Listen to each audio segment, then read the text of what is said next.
Buenas, ¿qué tal? Nos volvemos a ver de nuevo. Ahora vamos a hablar del constitucionalismo. Pero ustedes me van a decir, nosotros ya hablamos de la Constitución. ¿Qué tiene que ver esto con lo que ya hablamos? Ahora vamos a hablar del constitucionalismo social y el constitucionalismo liberal. Lo dije al revés, porque primero, cronológicamente, surge lo que es el movimiento constitucionalista liberal.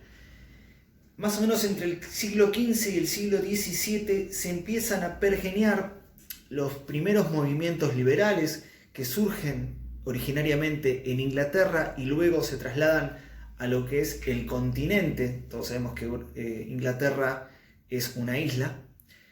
Entonces empiezan a traducirse en el continente y llegan hacia fines del siglo XVIII a tener mayor auge en lo que es Francia y en América en Estados Unidos.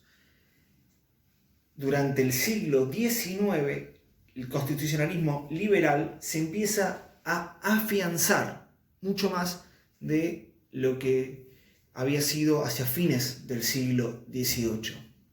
¿Y de qué se trata este liberalismo, este constitucionalismo liberal?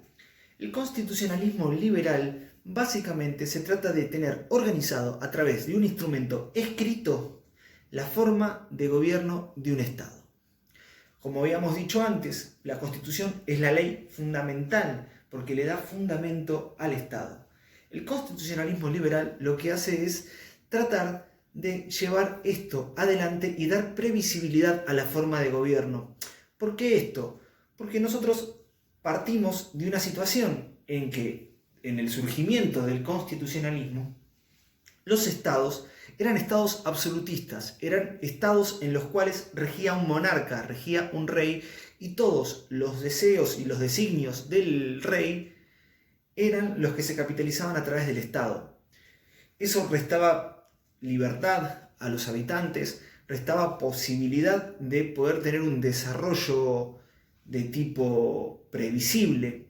¿Sí? ¿Por qué? Porque supongamos que hoy el rey dictaba una medida, ese rey moría, venía otro rey y el rey que venía después hacía lo que quería, podía modificar absolutamente todas las reglas de juego.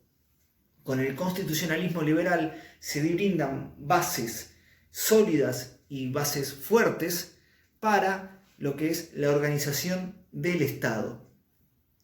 ¿Con qué derechos están relacionados los movimientos constitucionalistas liberales? Con los derechos de primera generación, los derechos denominados civiles y políticos.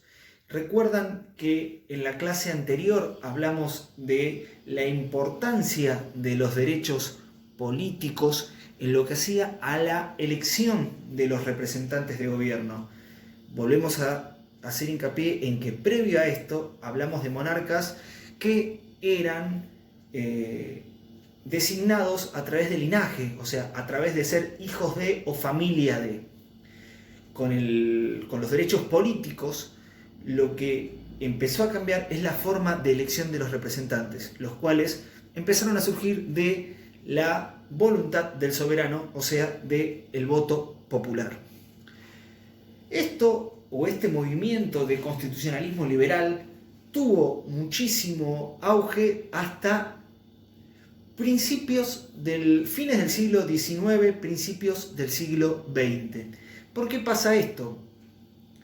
Con la expansión del capitalismo hacia fines ya del siglo, mediados y fines del siglo XIX, lo que empieza a pasar es que se empiezan a deteriorar las condiciones de vida de los ciudadanos.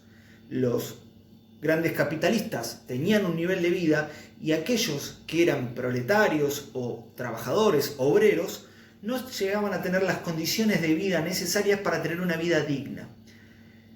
Estos veían un menoscabo en sus condiciones de trabajo, en sus condiciones de salud, en el acceso a instrumentos de la cultura.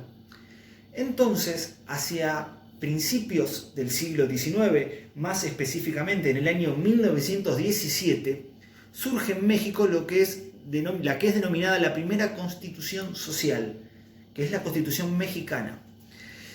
que tiene su réplica en Europa en el año 1919 en Alemania con lo que es la Constitución de la República de Weimar. Tras la derrota de Alemania en la Primera Guerra Mundial, se crea la República Alemana y en esa creación de la República Alemana, la República se crea a través de un instrumento que es la Constitución, que tiene mucho que ver con la Constitución mexicana del 17.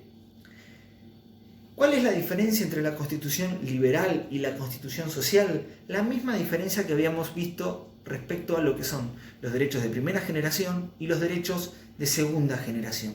Mientras que las constituciones liberales hacen hincapié en los derechos individuales y sobre todo en los derechos civiles y políticos, las constituciones sociales tienden mucho más al desarrollo de la sociedad, al desarrollo de las cuestiones de la salud, al desarrollo de las cuestiones de las mejoras en las condiciones del empleo, de las mejoras en el acceso a la cultura de la población.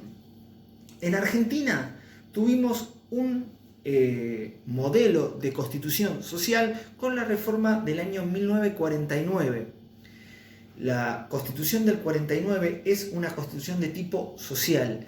Introduce en el plexo normativo algo que no existía, que era la reivindicación de los derechos de los trabajadores. Esta constitución tiene vigencia hasta el año 57, en la cual se deroga y se borra completamente del mapa. ¿Sí? Si nosotros hoy por hoy vemos las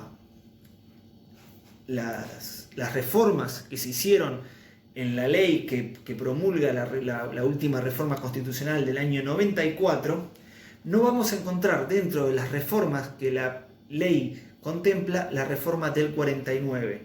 Sin embargo, en la Constitución actual lo que encontramos es el artículo 14 bis, que es lo único que sobrevivió de esa Constitución social del año 49.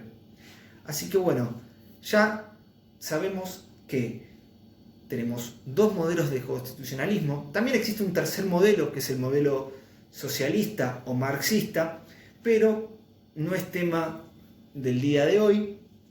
Entonces nos quedamos con que tenemos las constituciones liberales que surgen entre los siglos XV y XVII, que tienen su apogeo hacia fines del siglo XVIII y durante el siglo XIX, y las constituciones sociales que surgen a fines del siglo XIX y tienen su auge entre principios del siglo XX y mediados del siglo XX.